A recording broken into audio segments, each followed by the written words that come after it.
Today is August 11, 2017, and as usual, we'll start with asking our Heavenly Family to guide us.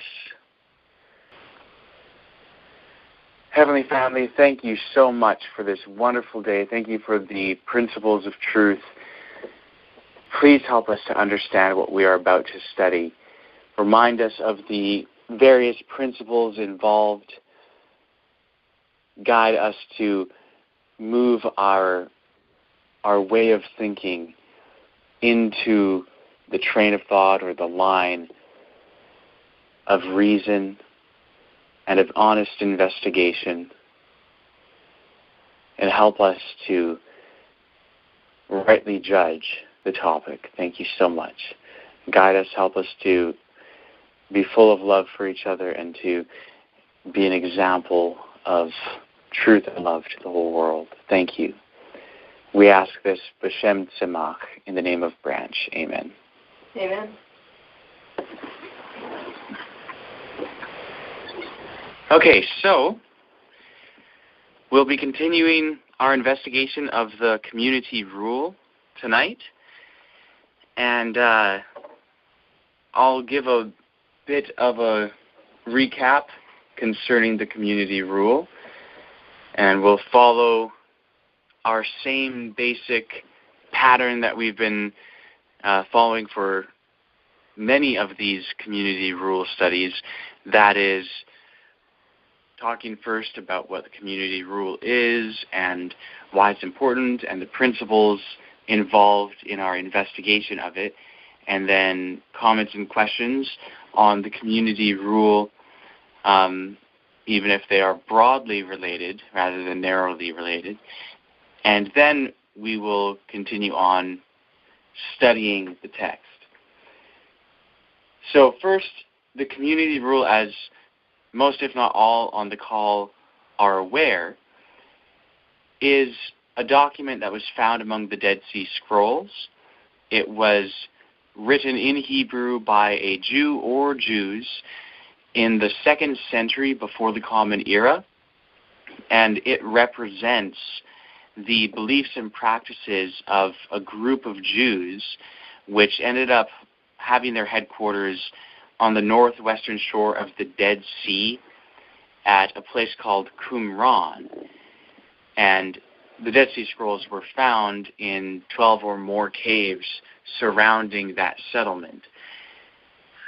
The group of Jews represented in the community rule is commonly identified by historians as Essenes, because there is a group of Jews referred to by other writers around and just after that time, such as Flavius Josephus, Philo, and Pliny. They described this group of Jews called Essenes, and the description is so strikingly similar to what we find in the community rule and other of the Dead Sea Scrolls that it would be really, you'd have to ignore a lot to say that they're not the same group. And, I mean, even specific things, even things so specific as to the place.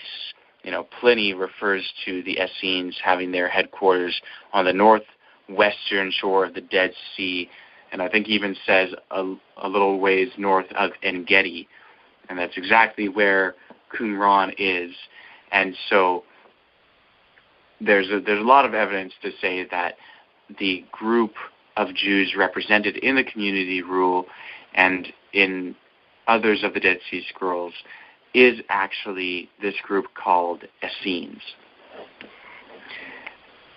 So why is any of this important? Well, it's important for a number of reasons, but importance, in a sense, is relative.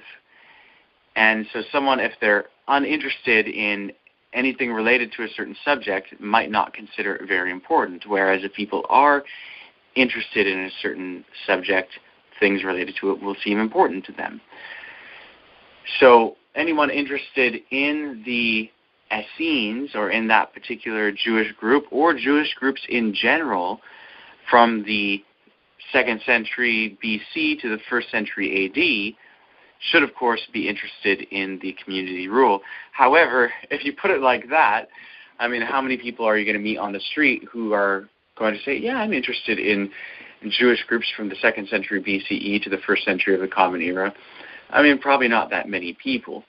So when we ask whether this is important, what we really mean is, does this have anything to say concerning society as we experience it, we as modern 21st century people living, and I'll even go as far as say living in the Western world? And yeah, this does actually have a lot of importance for people such as ourselves, living at this time, influenced by modern Western culture, which of course has developed from ancient Western culture. So why is it important for us? Well, so much of what we think of as our society today has been formed and influenced by the Middle East of 2,000 years ago. A lot of that has to do with Christianity, although not exclusively. Judaism, separate from Christianity, has had a large influence on society, and Judaism, as we think of today, developed from Second Temple Judaism, of which the Essenes were a part. So if we want to understand our society today and the broad Western culture, we need to understand something of its roots. And the Old Testament does not give us that Second Temple Judaism experience, which was so critical in forming Western society. The New Testament does give us a snapshot of it, but there's a lot of missing information. I mean, it talks about Pharisees and Sadducees and different groups of Judaism and different ideas, but it's really kind of out of the blue. So where do we get that? If you look at the earliest Jewish writings that were preserved and commonly read among rabbinic Jews, you're looking at 200 years after that. The Mishnah and the Talmud came later. The Mishnah, was being formed in, maybe about the year 200 of the Common Era and a little bit beyond. And so that doesn't really give us a snapshot into that Second Temple Judaism period.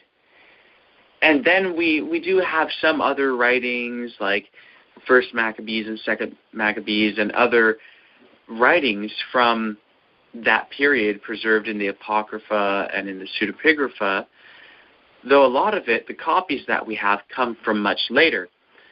The Dead Sea Scrolls, on the other hand, is a collection of writings, and the actual scrolls themselves were copied in that period, ranging from the 3rd century before the Common Era, and maybe some even into the 4th century. It's possible, going into the 1st century of the Common Era. So these are really ancient scrolls dating back 2,000 years, and some of them even more. And so they're giving us a real good glimpse, and seeing that it's such a large library, it's not just a fragment here and a fragment there. There are basically like 1,000 scrolls represented among the Dead Sea Scroll Library. That's quite a large library. And there were texts that we knew of before, for which our most ancient copies were found at Qumran, or in the Dead Sea Scrolls Library. And then there's a whole bunch of other writings that we didn't know of before, and the community rule is one of those. It gives us a real glimpse into what people thought at that time.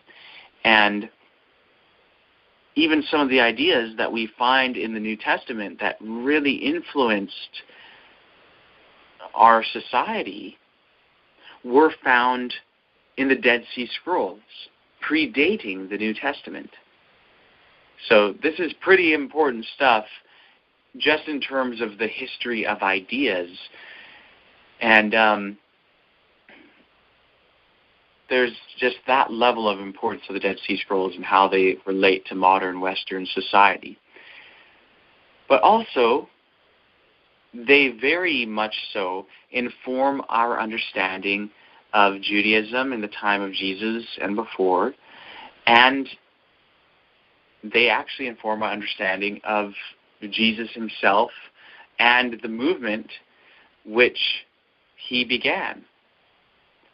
And there are, in fact, even direct ways in which that takes place. And as we've talked about in previous meetings,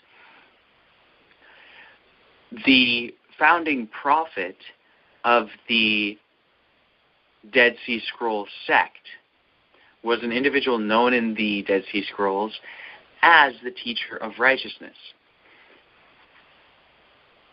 Now, he lived sometime in the first part of the 2nd century BCE. That's about 200 years before Jesus and John the Baptist. But there are certain writings that we have preserved in the Dead Sea Scrolls which were authored by the teacher of righteousness, the Thanksgiving hymns being among them, which have very direct parallels in the writings of the early followers of Jesus, to the point where it's clear that they were aware of these writings and used them and considered them important. So certainly they knew who the teacher of righteousness was. In the Dead Sea Scrolls and within the teacher of righteousness's own writings, he makes clear claims to being an inspired messenger sent from God.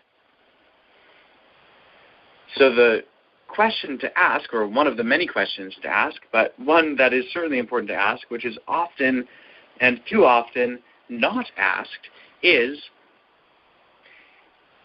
did John the Baptist and Jesus and James, the brother of Jesus, and Paul and the other Nazarenes were the early followers of Jesus, did they consider the teacher of righteousness to be a true prophet? And that is a question which we actually can study and find an answer to, and we can do so by looking at the teachings which were unique and original to the teacher of righteousness and seeing how Jesus and his followers dealt with those teachings. If they spoke against them, then we would say, well, they considered him to be a false prophet. If they gave no signs of accepting them or rejecting them, we would say the evidence is inconclusive. But if they directly promote the teachings of the teacher of righteousness, then we'd have to say that they considered him to be a true prophet. Just as if someone today promoted the unique teachings of Joseph Smith, you would say, well, that person clearly believed Joseph Smith to be a true prophet, especially if you know that they were aware of Joseph Smith and his writings and his claims. If someone was promoting the unique teachings of Ellen White, you wouldn't say they were a Mormon or something else. You would say, oh, that person considered Ellen White to be a true prophet and thus are a Seventh-day Adventist. So, if you find that Jesus and his early followers promote the teachings which were unique and original to the teacher of righteousness, the evidence is quite conclusive that they did consider him to be a true prophet, especially if the evidence is not a mixed bag, as in there are some teachings unique and original to the teacher of righteousness which they advocated and some which they rejected. That's not the case. In the teachings that we have been able to find that were unique and original to the teacher of righteousness, invariably the early followers of Jesus and Jesus himself spoke in agreement with those teachings. and it even formed a very important part of their message. There is an early document from among the first century followers of Jesus called the Didache. The longer, Didache means teaching, and the longer title is the Teaching of the 12 Apostles. And the consensus among critical scholars today is that the core of the Didache goes back to the mid-1st century of the Common Era. That is the days of James, the brother of Jesus, when he was the leader of the Nazarene movement after Jesus died, rose, and ascended. That's when Paul was writing his letters and active in his ministry. The apostles were alive and well and doing their thing in the 50s of the Common Era.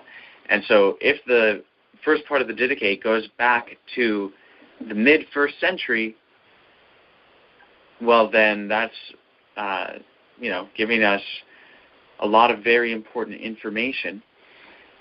Now, the first 6 chapters of the Didache are focused on a teaching called the teaching of the 2 ways. And it talks about life and death, light and darkness, and so on and so forth. This teaching is not found in the Old Testament.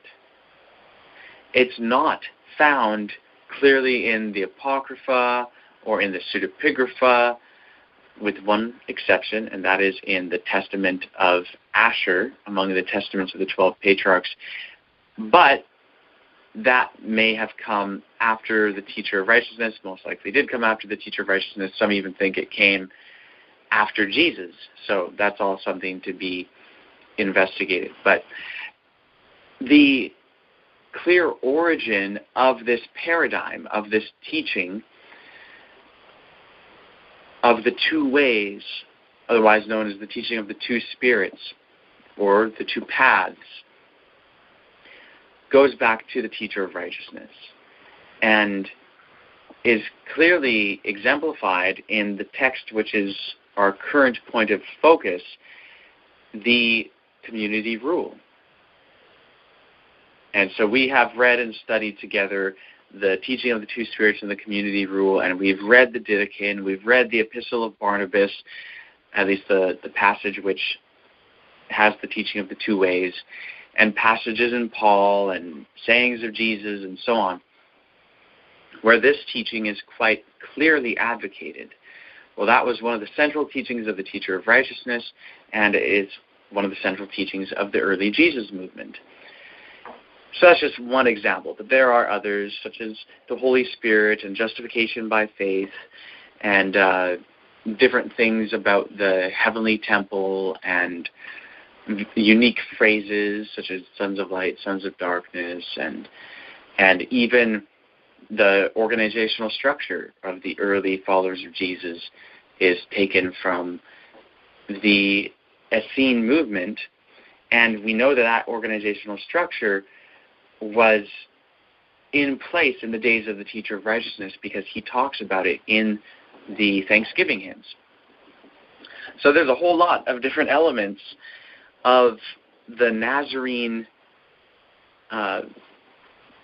system of belief and practice that really was rooted in the system advocated by the Teacher of Righteousness. So yes, John the Baptist, Jesus, James, Paul, John, Peter, and the others certainly did consider the Teacher of Righteousness to be a true prophet and had a large influence upon their teachings and practice. So for anyone interested in Jesus, for anyone that is interested in society that has been influenced by Jesus and by the Nazarene movement and subsequently the Christian movement, which developed out of that, then the Dead Sea Scrolls cannot fail to be of importance, and particularly the community rule. So, for those listening to this recording later, whether you're Christian or Jewish or Muslim or non-religious but have some part of the Western world, then yeah, this is important because it has had a huge influence. And it's also important because it has so much to say on its own right.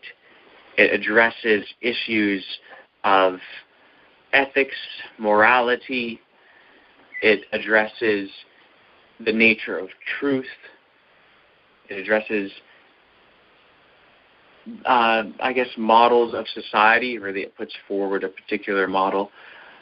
And it just has a lot to say that's important for life in general. So we should all be interested in what the community rule has to say, and that's why we've spent so much time investigating its contents.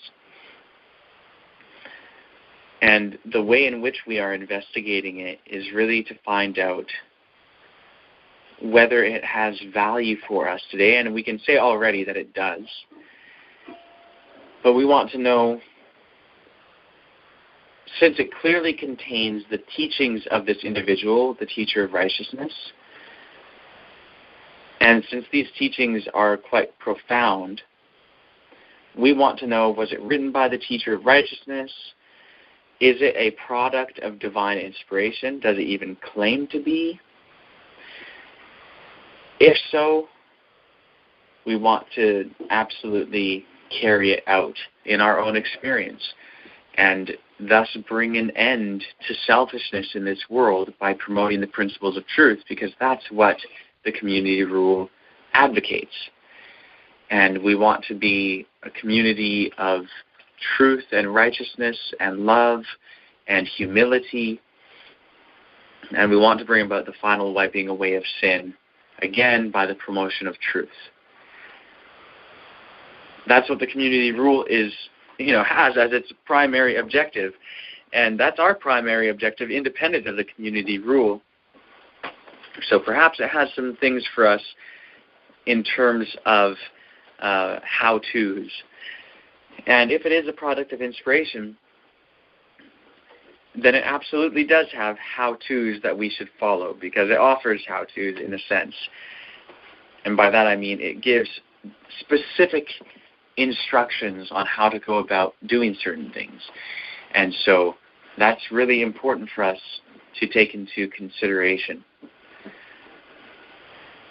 So in our methods, we want to understand what the community rule says on its own merits. We absolutely do not want to interpret it in a way that would be contrary to the author's intent. We want to be sure that we are not retrojecting our perspectives into it or other perspectives that are contemporary with us, though alien to the world of the community rule. So we want to study it very carefully. We want to rightly understand the claims it puts forward. We don't really care about, what it might say that was just a common idea of its own day, that's just an incidental statement that it happened to mention. If that happened to be wrong, no big deal. We want to know, what's its point? What are the ideas that it's trying to get across? And are those ideas true? And so that's basically it in terms of the principles of how we are going about studying this and what we are trying to accomplish in studying this. So with all that said, does anyone have any comments or questions broadly related to this subject?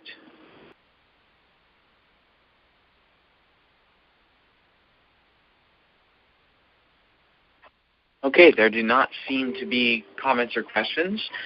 So we'll get into actually reading it. And right now we are in column 5 of 1QS. And so I'll need to explain, of course, a little bit about the manuscripts. And this is our current stage of studying the community rule. We have entered into a kind of different aspect of study. In the Dead Sea Scrolls, there were 11 or 12 copies of the community rule found. The first and best preserved of those copies is called 1QS, 1 for Cave 1, Q for Qumran, S for Serek HaYahad, which is the Hebrew name for the community rule, meaning the community rule, or the rule of the community. And this copy has 11 columns. Again, these are scrolls, not books. So the text was written in columns rather than pages. And of these 11 columns, we have read the first 4 and studied them together. And now we're looking at column 5. Well, once we get to column 5, there are significant differences between what this copy has in terms of wording and what some other copies have in terms of wording. And so we are seeking to understand the history of the differences between one manuscript and another. Which wording was the first one? And if it was changed to another one, why was it changed? So we're asking some questions like, the community rule, what is its true history? Why are the manuscripts so different? Some of the manuscripts have as the beginning of the community rule what is the same material as column 5 of 1QS. In other words, what we've spent all our time studying so far in the community rule is absent in some copies, though present in others. So is it that 1QS, these 11 columns, represents the content of the community rule as it was originally written, and then people later made excerpts which included only portions of the community rule? Or is it that 1QS is a conglomeration of several originally independent documents, and the original community rule is just a portion of 1QS? There are many other options than that, and then we have the question of multiple authors. Were there multiple authors involved in this endeavor? Was it done over different periods of time? Or is it that there was just one author and then scribes ended up changing things for better or for worse as time went on? So we've spent the past several of our community rule studies discussing these issues. We've talked about textual criticism, which is the comparative analysis of the existing manuscripts of a particular literary work in order to discover the history of the wording of the text. We've talked about composition history, as in, is it that this work, the community rule, was not just composed at one time by one author? Could it be that it was composed by several authors over a period of time and then compiled together? Either way, we're talking about composition history to some extent. How is the text composed, not just transmitted? That's another thing we're addressing.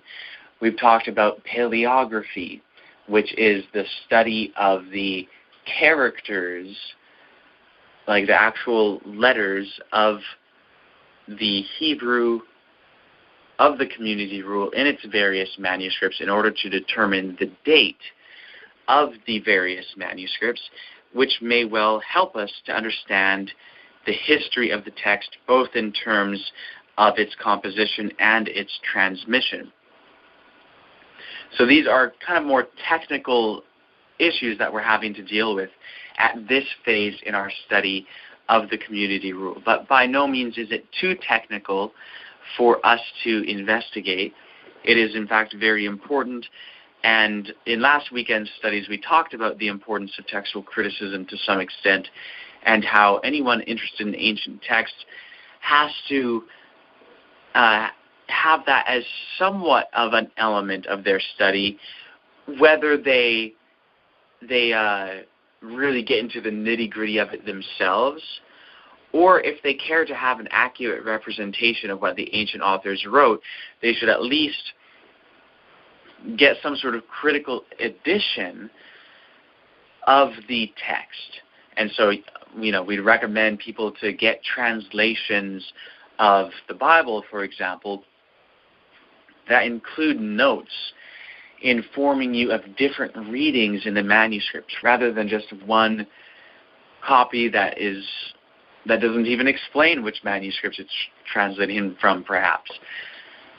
So we need to really get into the text and understand what the manuscripts say and what the original author or authors said, so that we can judge it rightly, rather than judging it according to what a scribe said later. So the implications of this are quite significant. In any case, we have these various manuscripts. We actually have read some from 1QS column 5. In fact, we read all of 1QS column 5 and into column 6, though not with much comment, not reading much of it. We just read the passage, and I made a few quick comments concerning the differences in the manuscripts in order to point out the need for us to get into these other aspects. So I'd like to ask if someone would be happy to read 1QS column 5, even though we've read it again, but I think it'll be good to refresh ourselves in terms of what we're actually studying now. We've talked a lot about our methods, the methods that we're going to have to use for this stage of things. But it would be good to get back into the content, and let me try to find kind of a good pausing place.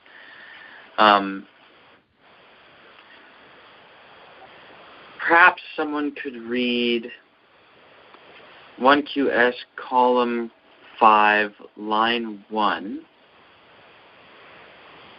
And we don't even have to read all of column 5. Let's kind of take it as a smaller little bit right now.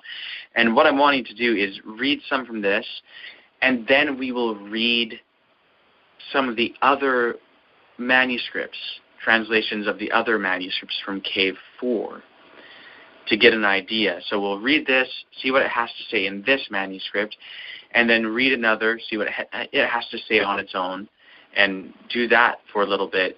And then later, probably not tonight, we'll read from a critical edition of the community rule, which has both readings and compares them and that sort of thing, and it'll help us to study the issue. So I'm thinking if someone could read from 1QS column 5, line 1 to line 19, that would be great. Would anyone like to volunteer to do that?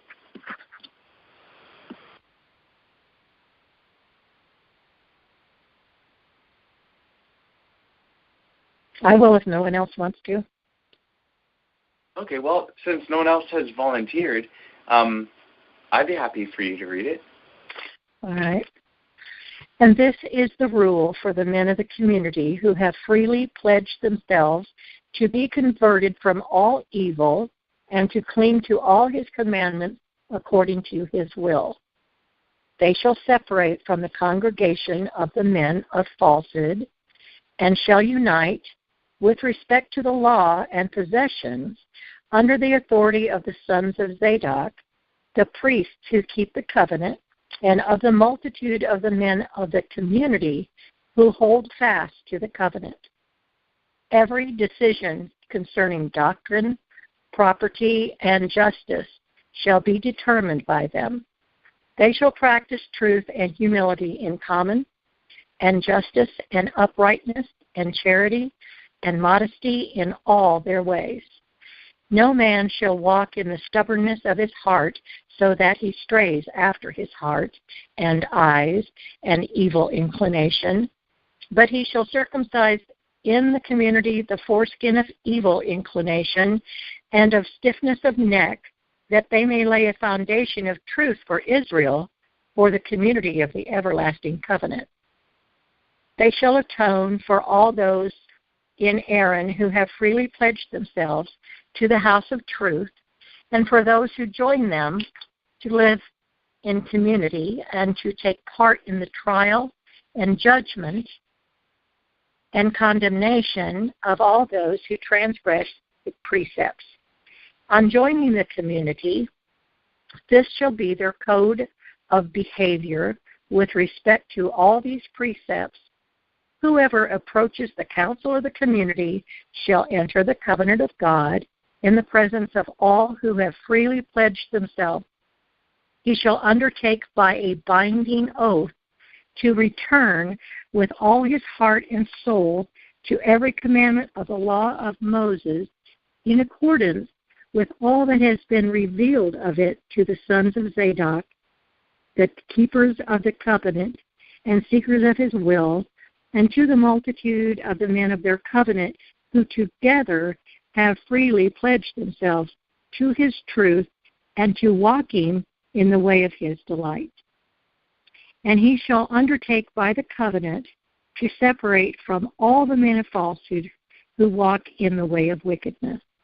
For they are not reckoned in his covenant. They have neither inquired nor sought after him concerning his laws, that they might know the hidden things in which they have sinfully erred, and matters revealed that they have treated with insolence. Therefore, wrath shall rise up to condemn, and vengeance shall be executed by the curses of the covenant, and great chastisement of eternal destruction shall be visited on them, leaving no remnant. They shall not enter the water to partake of the pure meal of the saints, for they shall not be cleansed unless they turn from their wickedness. For all who transgress his word are unclean. Likewise, no man shall consort with him with regard to his work or property, lest he be burdened with the guilt of his sin. He shall indeed keep away from him in all things, as it is written, keep away from all that is false. Exodus 23:7, I believe. No member of the community shall follow him in matters of doctrine and justice, or eat or drink anything of theirs, or take anything from them except for a price. As it is written, keep away from the man in whose nostrils is breath, for wherein is he counted? Isaiah 2:22. For all those not reckoned in his covenant are to be set apart, together with all that is theirs. None of the saints shall lean upon works of vanity, for they are all vanity who know not his covenant, and he will blot from the earth all them that despise his word. All their deeds are defilement. And that's the end of line 19.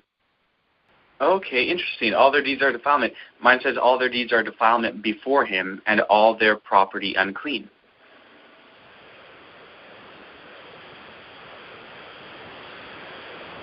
Unless we cut out and... No, we heard what she said. I think. Can you still hear us? Oh, I accidentally was on mute. All I read was all their deeds are defilement. And then it goes on to to line 20. So let me finish that sentence, even though it does go into 20 on my book. All their deeds are defilement before him, and all their possessions unclean. And then there's more to line 20. So I'm curious, which translation are you reading from? Oh, let's see. Been so long since I got it.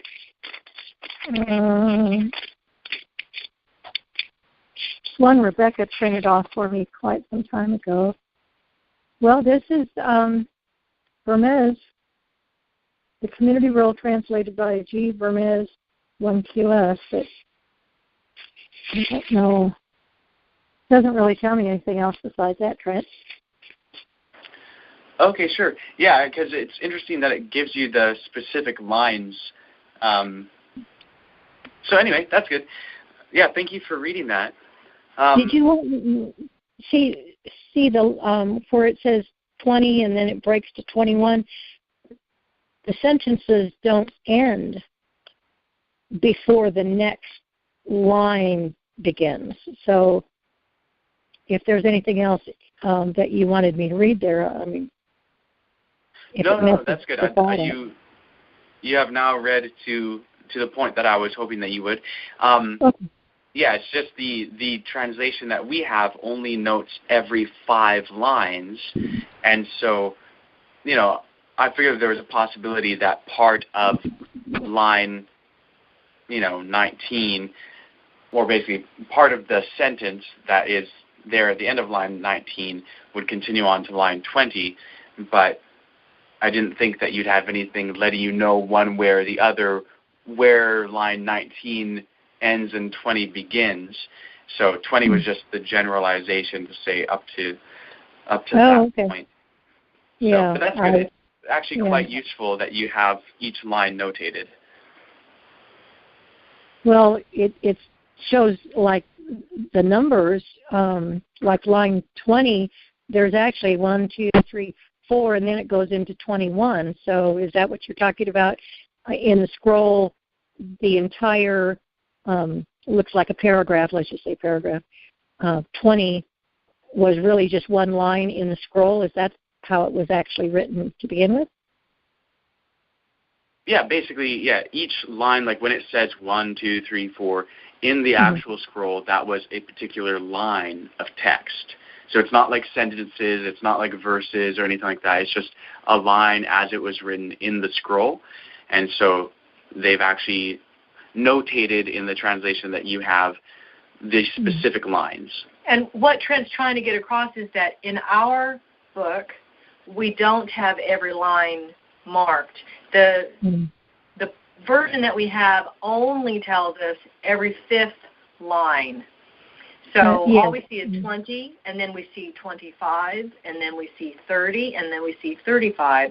We don't see 21, 22, 23, or anything like that. Yeah, and for ours, it only puts it on the side. So there's a column of text on a page, and then beside the column, beside the actual paragraph, not within the paragraph or within the sentence, just beside, it'll say 20 or 25. So it doesn't show us at what point in the sentence it goes from line 19 to 20 or anything like that.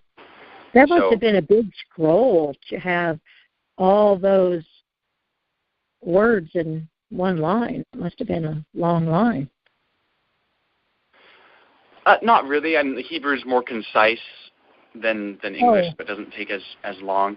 But anyway, I think we should go on to reading some of the other fragments from Cave 4 and all of that, covering this same passage. So basically, let's try and keep in mind the content of what we just read. Like, what is it actually talking about here? So it's talking about the rule of the men of the community who have freely pledged themselves to convert from all evil and to cling to all the commandments, all his commandments, the commandments of God, according to his will. So this is basically laying out like a principle of doing things, a way of doing things for those who enter the community, pledging themselves to turn away from all evil and to do all that is good. And so it tells you kind of how they should go about doing things. And some of it is repeating some of the things that we've read in the first 4 columns. In column 2, for instance, it talked about pledging all of the possessions to the community, and very much like what we read in the book of Acts. So this has that sort of thing, and it mentions the sons of Zadok, the priests who keep the covenant. And keep in mind that this is one of the things that's in this manuscript, but not in others. And then it goes on saying how they should practice truth and humility and justice and uprightness and charity and modesty, and that people shouldn't walk in the stubbornness of their heart. So it's giving these general principles of how things are to be done within the community, and, you know, pledging themselves to holiness and, you know, participating in the judgment, in the trial and judgment and condemnation of all who trespass the precepts. And then it says, on joining the community, this shall be their code of behavior with respect to all these precepts. And then it outlines some of the code of behavior, and also again references the sons of Zadok, and it talks about entering the covenant with a binding oath, to return with all his heart and soul to every commandment of the law of Moses, and so on and so forth. So it's, you know, that's referenced earlier in the community rule, and it's also spoken of in the Thanksgiving hymns, entering the covenant by a binding oath to return to God, and all of that. And then it talks about how he shall separate, so the one who enters the covenant, he shall undertake by the covenant to separate from all the men of unrighteousness who walk in the way of wickedness. And it puts limits on the interaction or the types of interactions that someone entering the community is to have with the quote-unquote men of unrighteousness. And so not to receive things without paying for them, not to, you know, do certain types of business and all of that. And it quotes from Exodus and Isaiah about keeping separate. So it's kind of the whole separate from the world idea. And, you know, that's basically to summarize what this has been talking about in what was just read. So what we want to do now is read what Cave 4 has to say, covering some of the same material, and note some differences. And what I think might actually be helpful to do is to read some of this in chronological order in terms of the dating of the manuscripts, to see if there's anything in that which could be helpful in understanding the issue.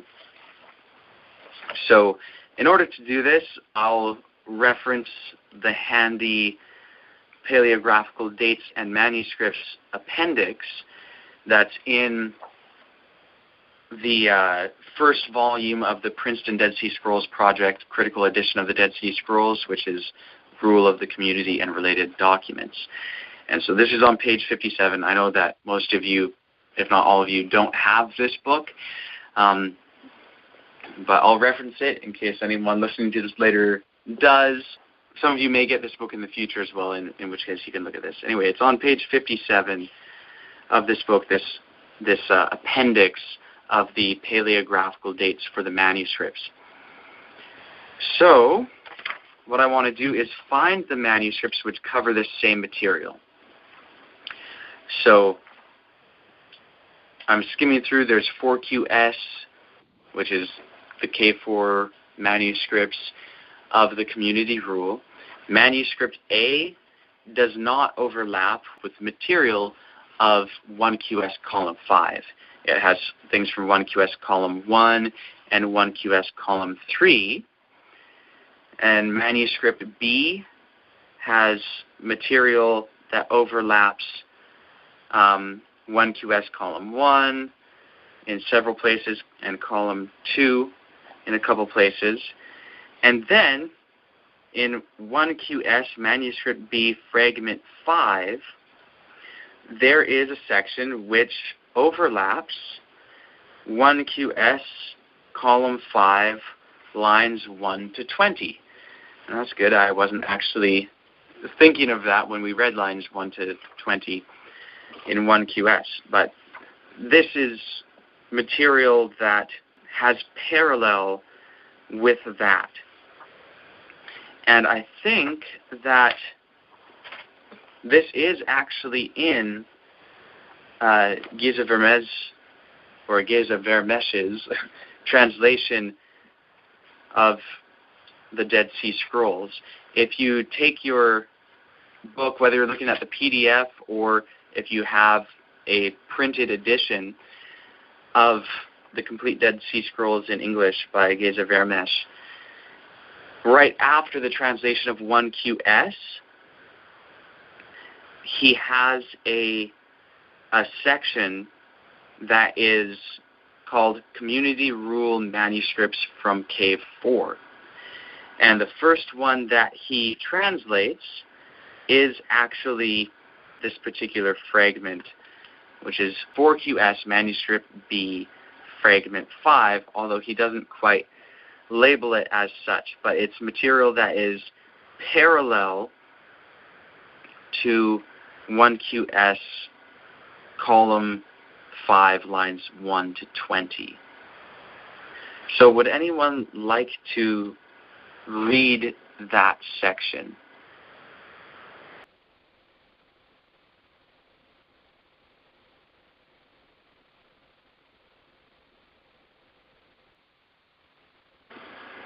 Okay, perhaps not. In that case, I'll be happy to read it. I will read this from the translation by Geza Vermesh, since that's what most of you have available, and it might be easier to follow along. And then maybe in later studies, we'll get into the critical edition put out by Princeton. So this is covering the same material, but you'll notice that there are several differences. And manuscript B, let me actually check the date on this again.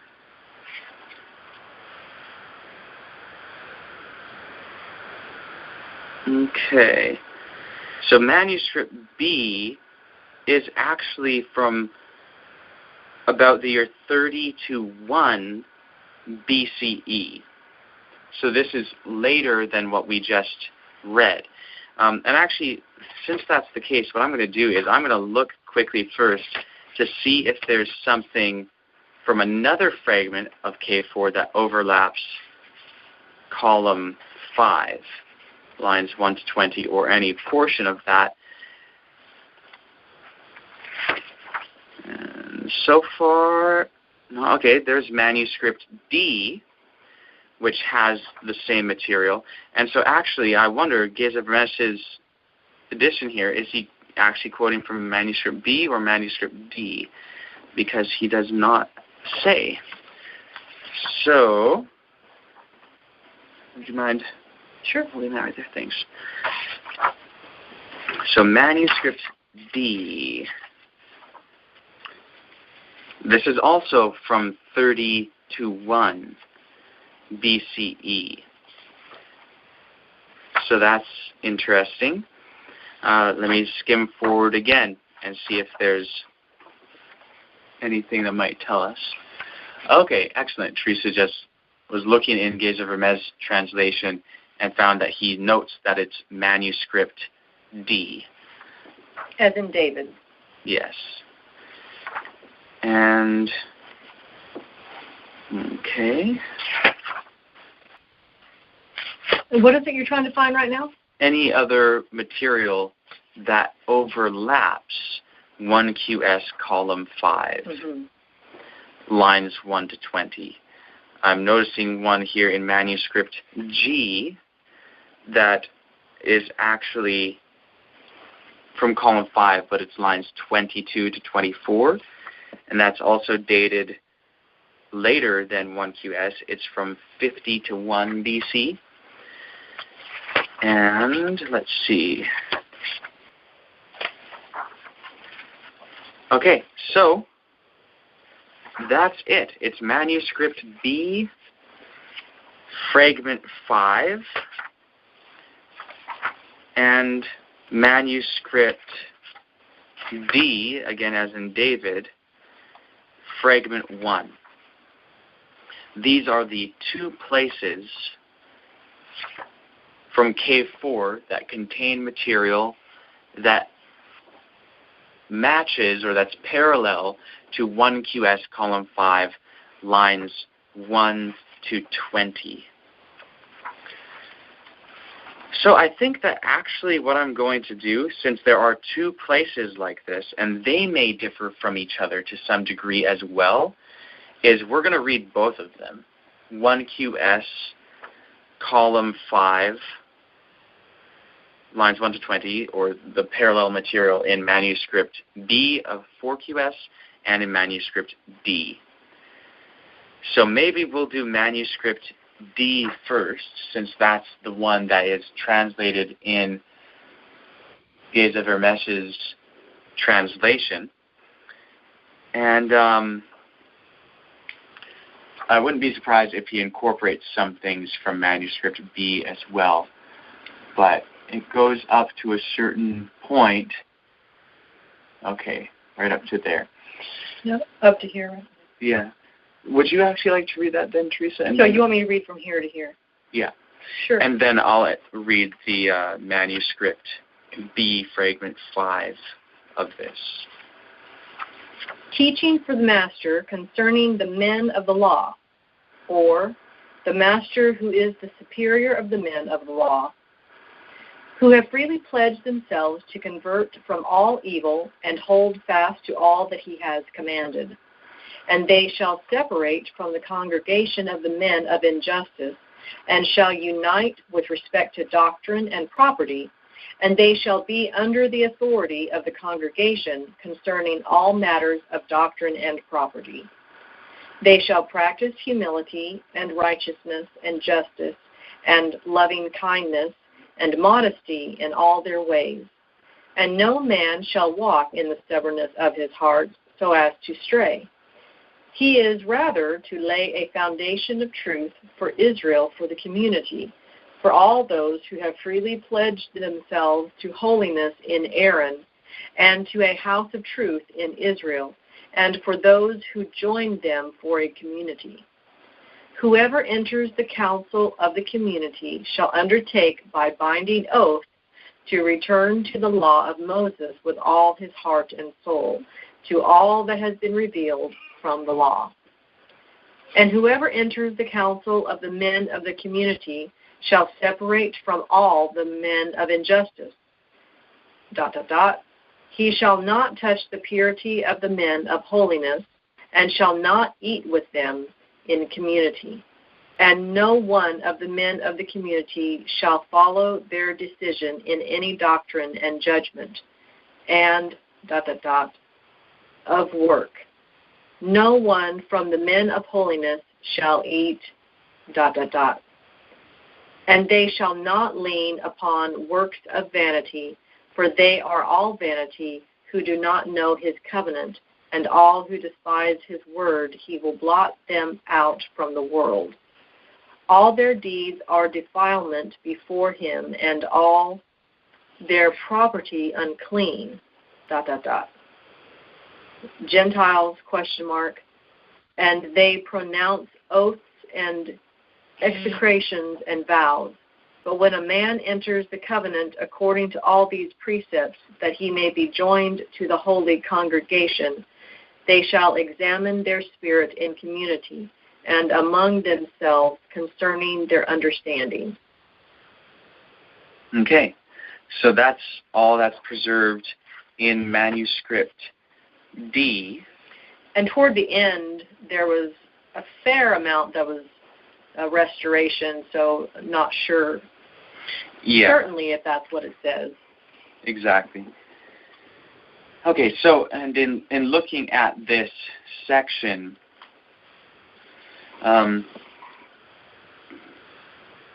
okay, yeah, that takes us up to about line 20. Okay. So, that's one reading of this same material.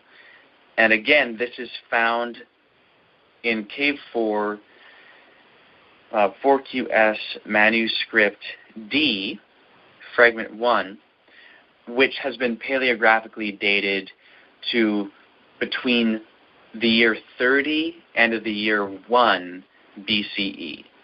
So 1QS is from about the year 100. So this is like 70 years later, this actual copy. So some say that because the copy is later, it represents a later reading. In other words, 1QS is the original form of the words, and then the changes were later changes. And then others say that even though these manuscripts were copied later, they actually represent the more original reading. So we have to investigate that. But before we get into a comparison, I'll read 4QS manuscript B, or fragment 5, which is again covering this same material. So we have 3 manuscripts that contain the same material. One is 1QS, column 5, lines 1 to 20. Another is 4QS manuscript D, fragment 1, lines 1 to 13. And the other is 4QS manuscript B, fragment 5, lines 1 to, looks like 13. Or perhaps even, perhaps it's line 11 where it matches with line 20 of 1QS. Okay. And actually, there's a little footnote here at the beginning in this critical edition by the Princeton Dead Sea Scrolls Project. And I'll read this little footnote before we read this. It says, the textual character of this section of B is quite different from that of 1QS column 5. It is a distinctly shorter text and is closely related to that of D, fragment 1, column 1, which also provides a parallel text to 1QS column 5, lines 1 to 20. Consequently, D has been used here to reconstruct literary context unless otherwise stated. Note that the underlined text from 1QS, which is quoted in the following notes, indicates that the underlined portion stands in 1QS and B unless otherwise indicated. Okay, so it's kind of nice that there are 2 Cave 4 manuscripts that cover this same material, because they overlap each other and they have holes in the manuscripts, but the holes in the manuscripts are in different places in both copies. So you can use both of them to help reconstruct each other. So I have a question then. Yeah. So these areas in the brackets that are restored, this actually may be known that it is supposed to read that way because of this other document. Okay, good. Yeah, so that the words may be the same, maybe the spelling might be different, or a word here or there might be different, but if the parts that actually we have the overlapping parts of manuscript B and manuscript D, and they're the same, then you can say that, okay, well, more than likely they're talking about the same thing, or they have the same material in this little part. Like if you have 5 words and the third one is missing in one fragment, but all 5 are there in the other, then you can pretty much say, well, this is the same manuscript, this word's missing in this one. It's probably that same word, especially if the size of the hole is the size that it would take for that word to be there. Yeah. So, okay. Instructions for the master concerning the men of the law who have dedicated themselves to withdraw from all evil and hold fast to all which he has commanded. They shall separate themselves from the men of the congregation of deceit in order to become a community with law and property, answerable to the authority of the many. Now, one thing that I'll say is that this is a translation by different translators, so it'll sound more different than these manuscripts actually are. Right. So, to the authority of the many, about everything concerning law, and I'm saying law even though this translation says Torah, just to keep it more similar to what we have been reading. So, everything concerning law and property, and to do humility, righteousness, justice, and loving mercy, walking circumspectly in all their ways. No man shall walk in the stubbornness of his heart to wander, but a foundation of truth is to be laid for Israel, for the community, and for all who dedicate themselves as a sanctuary in Aaron and a house of truth for Israel, and for those who join them for a community. And all who enter into the council of the community will take upon his soul by an oath to return to the law of Moses with all the heart and with all the soul, to everything revealed from the law, to the multitude of the counsel of the men of the community, and to separate from all the men of deceit. They will not approach the purity of the men of holiness. One will not eat with him within the community, and one who is a man of the men of the community shall not respond to their authority concerning all the law and judgment. And one shall not, and then there's a little note and some circles, which I'm not sure what they mean, so I'd have to look this up earlier in this book. So, and one shall not in wealth and work, and he shall not eat ... a man of the men of holiness ... upon any worthless works, for worthless are all who do not know ... are impure before him. Final ... and that's the end of this fragment. So, there we have all of the Dead Sea Scroll material which contains this particular content. We have 1QS, we have 4QS manuscript B, and 4QS manuscript D. What I just read here is very similar to what Teresa just read. The K4 manuscripts, in other words, are very similar, and they both come from the same time, that being from about the year 30 to about the year 1 BCE.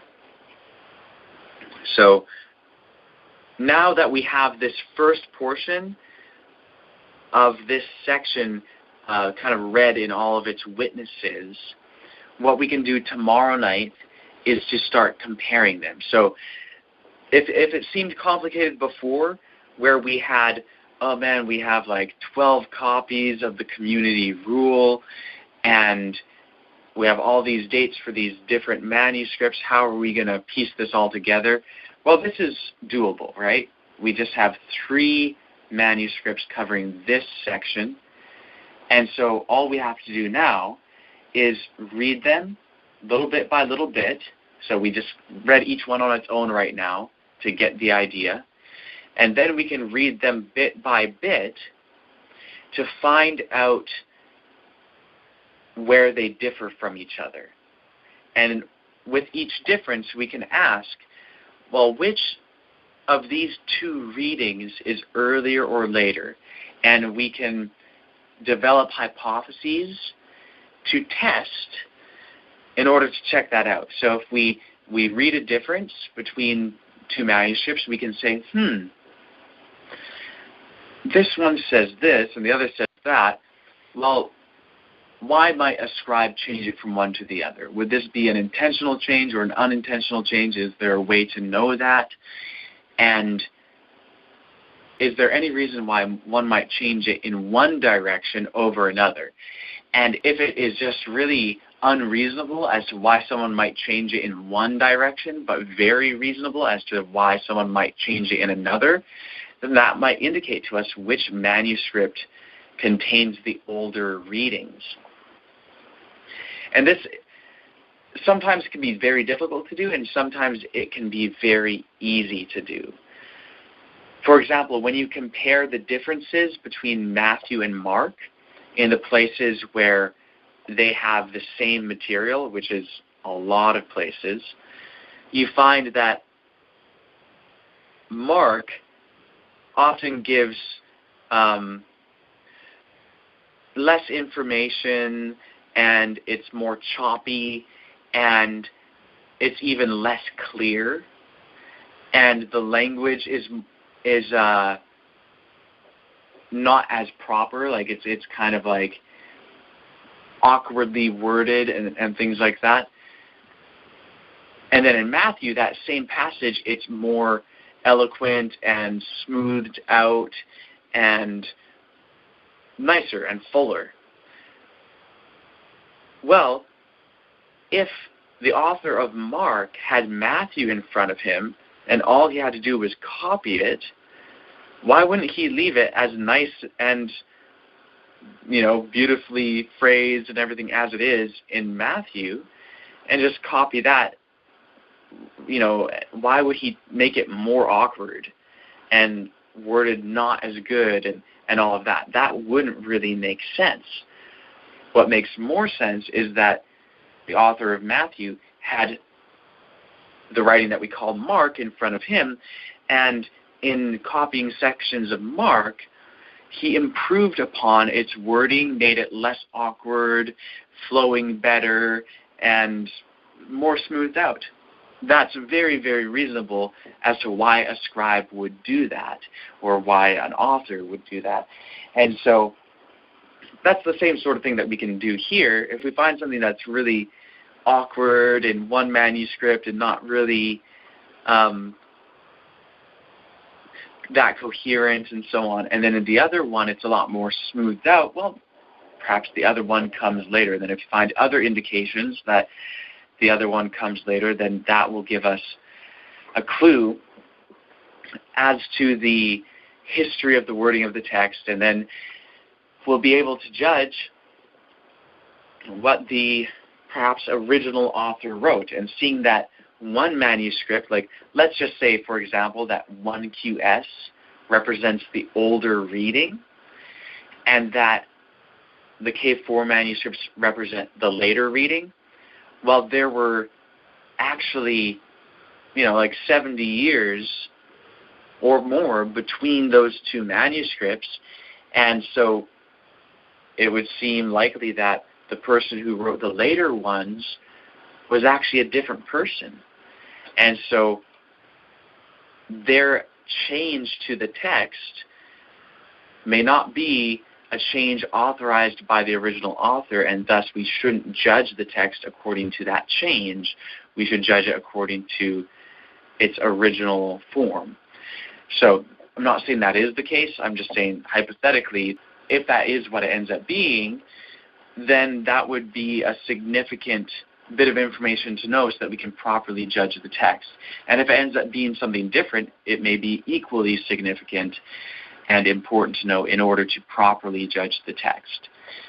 So all that said, we've been on for an hour and 20 minutes now, and so we should bring the meeting to a close, and then tomorrow we can continue on looking at this material. So any quick questions or comments before we end the meeting? Sounds like the men of Belial are in close proximity to the other men. They're dealing with each other, so are they all part of the community? Some went bad? I suppose that's something that we'll have to investigate.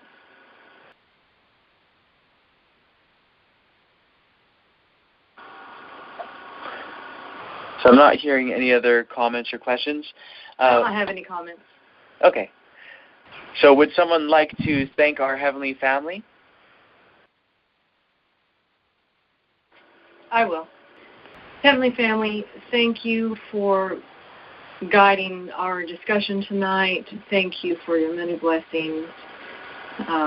We really appreciate the company of our guests from Michigan, and I just want to ask that you continue to bless our time together and just guide us each during these Sabbath hours to get the most out of it and to, come back tomorrow night ready to delve into this topic again, something that we're not used to doing, but a very useful and helpful tool to learn how to investigate these documents for ourselves.